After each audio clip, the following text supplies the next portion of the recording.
This is a teardown of a Team Group L5 Lite 128 gig solid state drive. There's the part number if you're interested. Depending on the order of these videos, you would have potentially seen the 240 gig teardown.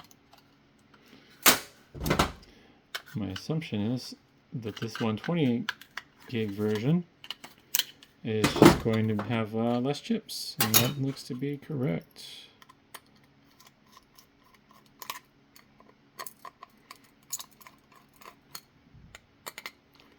Kind of neat how they can put multiple pads for chips. Oh, okay. All right, I was wrong. I was gonna say it's neat how they can put multiple pads for chips on these and then not populate them if they don't need them, but I was wrong. Here's the controller, SM2258XT, and we got 2 chips on here, but they're on the top side. I have no clue why.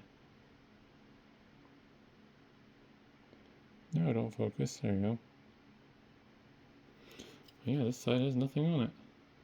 It'd be funny if this was just a 240 gigabyte drive that was firmware locked to 120. But this doesn't have the same design as the, or not the same, it doesn't have the same chip out layout as the 240 gigabyte model. But then just your usual power delivery too around the connector.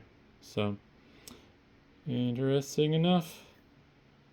Thanks for watching.